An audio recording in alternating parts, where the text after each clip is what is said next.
British India Madras ప్రెసిడెన్సీలోని Telugu ప్రాంతాల్లో British government యొక్క అరాచకాల మీద అక్కడి మన్యం ప్రజల పోరాటం 1920లో మొదలైంది. కానీ అసలైన పోరాటం జరిగింది మాత్రం 1922 నుంచి అని చెప్పొచ్చు. అప్పుడు వాళ్ళు చేసిన పోరాటం దేశవ్యాప్తంగా బ్రిటిష్ ప్రభుత్వాన్ని గడగడలాడించింది. ఎంతో పెద్ద సైన్యం, ఎన్నో తుపాకీలు, బాంబులు ఇవన్నీ ఉన్నప్పటికీ కూడా వాళ్ళపై గెలవడం ఎంతో కష్టమని బ్రిటిష్ వాళ్ళు భయపడేలా సాగింది వాళ్ళ పోరాటం. అలాంటి పోరాటాన్ని ముందుకు నడిపించిన విప్లవ వీరుడు అల్లూరి సీతారామరాజు. మరి అంత పెద్ద బ్రిటిష్ సామ్రాజ్యానికే వణుకు పుట్టించిన అల్లూరి సీతారామరాజు గారి గురించి మనం ఈ రోజు తెలుసుకుందాం. మీరు ఇప్పటి వరకు ఛానల్ ని సబ్స్క్రైబ్ చేసుకోకపోతే వెంటనే సబ్స్క్రైబ్ చేసి బెల్ ఐకాన్ ని క్లిక్ చేయండి. మద్రాస్ ప్రెసిడెన్సీలోని ఆంధ్ర ప్రాంతంలో ఉన్న మన్యం ప్రజలు పూర్వం అక్కడ పోడు వ్యవసాయం ఆధారంగా జీవనం సాగించేవారు. ఈ వ్యవసాయ పద్ధతిలో అడవిలోని కొండల మీద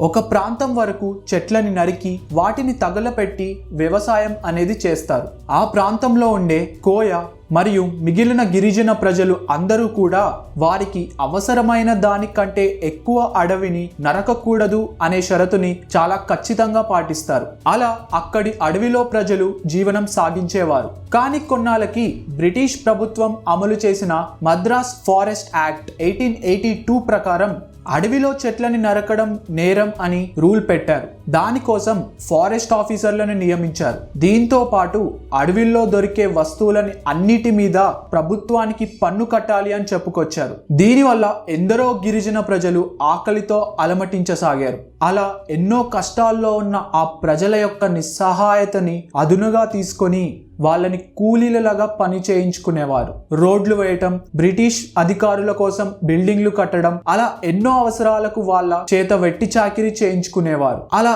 ఎంత పని చేసినప్పటికీ కూడా దానికి తగిన డబ్బులు ఇచ్చేవారు కాదు. దానికి తోడు అక్కడి ప్రజలని అధికారులు ఎన్నో రకాలుగా హింసించేవారు. అలాంటి సమయంలో కొంతమంది ధైర్యవంతులు బ్రిటిష్ అధికారులపై తిరగబడ్డారు. కానీ వాళ్ళలో వాళ్ళకి ఉన్న గొడవలు, అందరూ కలిసి పోరాడలేకపోవడం వల్ల ఓడిపోయారు. అలా ఎన్నో కష్టాలలో బ్రతుకుతున్న ఆ ప్రజలను అందరినీ ఒకటి చేసి అందరి ముఖ్య లక్ష్యం బ్రిటిష్ అధికారుల బానిసత్వం నుండి, వాళ్ళ అరాచకాల నుండి తమకి స్వాతంత్రం సాధించడం అని తెలియచెప్పి వారిని ముందుకు నడిపిన వీరుడు అల్లూరి సీతారామరాజు. అల్లూరి సీతారామరాజు 1897 వెస్ట్ గోదావరి డిస్ట్రిక్ట్లోని మోగల్లు అనే ప్రాంతంలో జన్మించారు. ఆయన చదువుకునే రోజుల్లోనే ఆస్ట్రాలజీ, గుర్రపు స్వారీ లాంటివి నేర్చుకున్నారు. అతి చిన్న వయసులోనే ఆయన సన్యాసం తీసుకొని దేశం మొత్తం తిరిగి వివిధ ప్రాంతాల్లో ఉన్న పరిస్థితుల గురించి, అక్కడి ప్రజలు పడే కష్టాల గురించి తెలుసుకున్నారు. అలా తన ప్రయాణంలో కొన్నాళ్ళు సురేంద్రనాథ్ బెనర్జీ దగ్గర కూడా ఉన్నారు.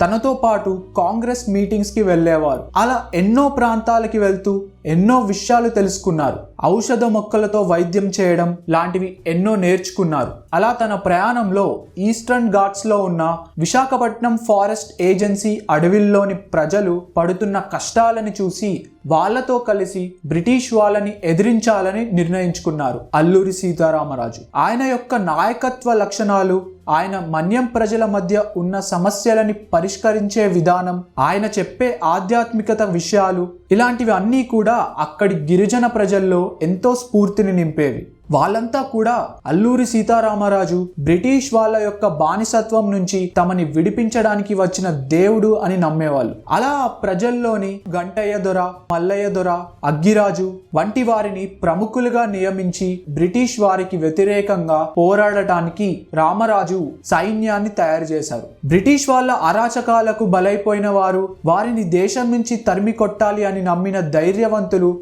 రామరాజు గారితో చేరారు. వాళ్ళందరి మధ్య పూర్వం ఎన్నో గొడవలు, ఎన్నో విభేదాలు ఉన్నప్పటికీ కూడా వాళ్ళంతా కలిసి బ్రిటిష్ వారి మీద పోరాటం మొదలు పెట్టారు. వాళ్ళంతా కలిసికట్టుగా పనిచేయడం చూసి బ్రిటిష్ అధికారులంతా ఆశ్చర్యపోయారు. 1920లో గాంధీ గారు నాన్ కోఆపరేషన్ మూవ్మెంట్ ని మొదలు పెట్టారు. దీంట్లో భాగంగా అల్లూరి సీతారామరాజు గారు కూడా మన్యం ప్రజలని మద్యం వ్యసనం నుంచి దూరం చేయటం, బ్రిటిష్ వాళ్ళకి ఏ విషయంలో కూడా సహాయం అందించకపోవడం లాంటి విషయాల మీద అవగాహన కలిగించారు. దాంతో పాటు కేవలం వాటితో మాత్రమే స్వాతంత్రం సాధించలేమంటూ బ్రిటిష్ వాళ్ళపై అందరూ కలిసి తిరగబడి వాళ్ళపై ఒత్తిడి పెంచాలని అల్లూరి సీతారామరాజు నిర్ణయించుకున్నారు. అలా ఆగస్ట్ 1922లో తన సైన్యంతో కలిసి చింతపల్లి పోలీస్ స్టేషన్ లోంచి ఆయుధాలను తీసుకువెళ్లారు. అలా చుట్టుపక్కల పోలీస్ స్టేషన్ లోంచి కూడా ఆయుధాలు తీసుకువెళ్లిపోవడం మొదలు పెట్టారు. అలా సెప్టెంబర్ 1922 నాటికి బ్రిటిష్ వారు వాళ్ళపై చేసిన 4 దాడుల్లో వాళ్ళని తరిమి కొట్టింది రామరాజు సైన్యం. దీంతో ప్రజల్లో రామరాజు గారిపై ఎంతో నమ్మకం పెరిగింది. ఆయన తోడుగా ఉంటే ఏదైనా సాధించగలం అని చుట్టుపక్కల ఊర్లో వారిలో కూడా ఉద్యమ స్ఫూర్తి వచ్చింది. దీంతో బ్రిటిష్ గవర్నమెంట్ మీద ఎంతో ఒత్తిడి పెరిగింది. రామరాజు సైన్యంతో పోరాడటం కోసం బ్రిటిష్ సోల్జర్స్ గెరిల్లా వార్ఫేర్ లో ప్రత్యేక శిక్షణ తీసుకున్నారు. గెరిల్లా వార్ఫేర్స్ గురించి డీటెయిల్డ్ వీడియో కావాలంటే కమెంట్స్ లో చెప్పండి. ఇంకా బ్రిటిష్ సోల్జర్స్ మధ్య తొందరగా సమాచారం అందడానికి టెలిఫోన్స్ యూజ్ చేయడం లాంటివి మొదలు పెట్టారు. వాళ్ళు అంత కష్టపడినప్పటికీ కూడా ఊర్లో ఉన్న ప్రజలందరూ రామరాజు గారి మీద ఉన్న అభిమానంతో ఆయన సైన్యానికి ఎంతో సహాయం చేసేవారు. అధికారులకి తెలియకుండా వారికి ఆహారం పంపించడం, వారికి ఆశ్రయం ఇవ్వడం, ఇంకా బ్రిటిష్ వారి కదలికలు తెలియజేయడం లాంటివి చేస్తూ పోరాటం ముందుకు సాగడానికి ప్రతి ఒక్కరూ తప్పించేవారు. రామరాజు గారి యొక్క గెరిల్లా టాక్టిక్స్ ఇంకా గ్రామంలోని ప్రజల పూర్తి మద్దతుతో బ్రిటిష్ వారిని ఎదిరించి పోరాడేవారు. ఇలా ఎన్నో జాగ్రత్తలు తీసుకున్నప్పటికీ కూడా కొన్నిసార్లు బ్రిటిష్ వారి దాడుల్లో ఎంతో మంది గిరిజన వీరులు మరణించేవారు. అలా వారి సైనిక బలగం కేవలం 80 నుంచి 100 మంది ఉన్నప్పుడు కూడా వివిధ ప్రాంతాల నుండి అల్లూరి సీతారామరాజు మీద ఉన్న నమ్మకంతో ఎంతో మంది వచ్చి తన సైన్యంలో చేరేవారు. ఇంకా ఇలా ఉంటే పరిస్థితి పూర్తిగా చేజారిపోతుంది అని తెలుసుకున్న బ్రిటిష్ అధికారులు అల్లూరి సీతారామరాజు సైన్యానికి ప్రజల సపోర్ట్ ని దెబ్బతీయడం కోసం రామరాజు సైన్యంలో పనిచేసే వారి యొక్క ఆచూకీ చెప్పిన వారికి డబ్బులు ఇస్తామని మరియు వాళ్ళకి ట్యాక్సులు మాఫీ చేస్తామని ఎన్నో కుట్రలు మొదలు పెట్టారు. అలాగే లోకల్ పోలీసులకి ఎక్కువ పవర్స్ ఇవ్వడం జరిగింది. దాంతో ఇంకా వారు ప్రజలపై ఎన్నో అరాచకాలు చేయడం మొదలు పెట్టారు. ప్రజల్లో ఎవరైనా రామరాజుకి సహాయం చేశారు అని తెలిసినా లేక వాళ్ళ గురించి తప్పుడు సమాచారం ఇచ్చి బ్రిటిష్ వారిని మోసం చేసినా వారిని ఊర్లో అందరి ముందు ఉరి తీసేవారు. ఇలా చేసి ప్రజలని భయపెట్టాలని వాళ్ళ ఆలోచన. రామరాజు సైన్యానికి సహాయం చేస్తున్నారని అనుమానం ఉన్న కొన్ని ఊర్లలో ట్యాక్సులు పెంచుకుంటూ పోవడం లాంటి మరెన్నో అరాచకాలు చేశారు. ఇంత చేసినప్పటికీ కూడా వాళ్ళెవ్వరూ రామరాజు సైన్యం యొక్క వివరాలు ఏవి కూడా చెప్పేవారు కాదు. అంతేకాకుండా వాళ్ళకి ఎన్ని కష్టాలు ఉన్నప్పటికీ కూడా బ్రిటిష్ వారు రామరాజు సైన్యం మీదకి దాడులు చేసినప్పుడు వారు కూడా పోరాడేవారు. అలాంటి ఒక అద్భుతమైన సంఘటన అక్టోబర్ 26, 1923 జరిగింది. ఆ రోజున బ్రిటిష్ వారు చేసిన దాడి నుంచి రామరాజు గారి సైన్యాన్ని రక్షించడం కోసం ఒక గూడెంలో ఉన్న ప్రజలందరూ కలిసి పోరాడారు. అల్లూరి సీతారామరాజు వారందరిలో నింపిన స్ఫూర్తి అలాంటిది. ఊర్లలో ఎక్కువ పోలీసులను పెట్టడం, వాళ్ళ చేత ప్రజలపై ఇంకా అరాచకాలు చేయించడం, ప్రజల మీద పన్నులు ఎక్కువగా పెంచడం లాంటివి అన్నీ చేయటం వల్ల వాళ్ళు భయపడడం కాకుండా ఇంకా వారిలో ఉద్యమ స్ఫూర్తిని పెంచామని బ్రిటిష్ అధికారులు చాలా ఆలస్యంగా అర్థం చేసుకున్నారు. ఇది ఇలా ఉండగా ఊర్లలో ఉన్న కొంతమంది మున్సాబులు బ్రిటిష్ వారు వాళ్ళకి ఊర్లని పరిపాలించే అవకాశం ఇస్తారు అని భావించి రామరాజు సైన్యం యొక్క కదలికలు బ్రిటిష్ వారికి అందజేసేవారు. అలా చేయటం వల్లే సెప్టెంబర్ 18, 1923న రామరాజు సైన్యంలో ముఖ్య వ్యక్తిగా ఉన్న మల్లయ్య దొరని పట్టుకున్నారు. ఇలాంటివి ఎన్నో జరుగుతున్నప్పటికీ గ్రామ ప్రజల సహాయం ఇంకా ఎంతో తెలివైన గెరిల్లా దాడులతో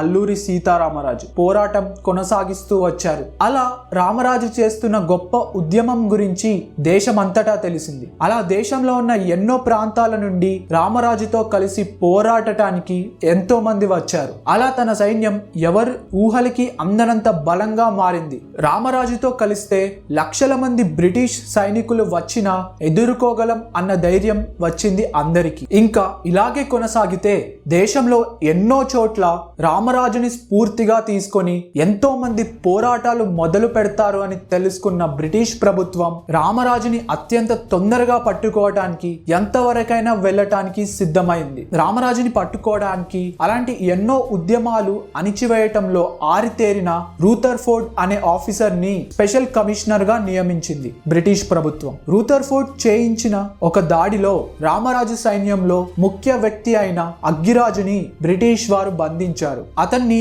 అండమాన్ లోని జైల్లో పెట్టి హింసించారు. ఇంకా రామరాజు గనక సరెండర్ అవ్వకపోతే మన్యం ప్రజలందరినీ చంపేస్తానని రూథర్ఫోర్డ్ చాటింపు వేయించాడు. అది తెలుసుకున్న రామరాజు తను ఏ ప్రజల కోసమైతే ఈ పోరాటాన్ని మొదలు పెట్టానో తన కోసం అదే ప్రజలు ప్రాణాలు కోల్పోకూడదు అని బ్రిటిష్ వారికి సరెండర్ అవ్వాలని నిర్ణయించుకున్నారు. అలా జరగటం తన ప్రజల్లో ఎవ్వరికీ ఇష్టం లేనప్పటికీ కూడా మే 7th 1924 తను కొయ్యూరులో ఉన్నాను అని తనని పట్టుకోవడానికి రండి అని బ్రిటిష్ వారికి తానే స్వయంగా సమాచారం పంపించారు. బ్రిటిష్ గవర్నమెంట్ రామరాజు తనకి తాను వచ్చి లొంగిపోతే తనని చంపము అని నమ్మించి మోసం చేశారు. ఆ రోజు ప్రజల ప్రాణాలని కాపాడడం కోసం తనకి ప్రమాదం ఉంది అని తెలిసిన ముందుకొచ్చిన రామరాజుని అతి దారుణంగా చంపేశారు బ్రిటిష్ ఆఫీసర్స్. మన్యం ప్రజలతో కలిసి అన్ని విధాలుగా ఎంతో బలమైన బ్రిటిష్ సామ్రాజ్యానికి ఎదురెళ్లి వారినే ముప్పు తిప్పలు పెట్టిన అల్లూరి సీతారామరాజు 27 ఏళ్ల చిన్న వయసులోనే అలా వీరమరణం చెందారు. ఇలాంటి ఎంతో మంది గొప్ప వీరుల త్యాగాల వల్లే మనం ఈ స్వాతంత్రం అన్నది సాధించగలిగాం. అందరికీ happy independence day. And that's all for today people. మీకు ఈ వీడియో కనుక నచ్చినట్టయితే మా ఛానల్ కి సబ్స్క్రైబ్ చేసుకొని బెల్ ఐకాన్ ని క్లిక్ చేయండి. మరొక ఇంట్రెస్టింగ్ వీడియోతో మీ ముందుకు వస్తాం. Until then stay tuned to what how and why Telugu.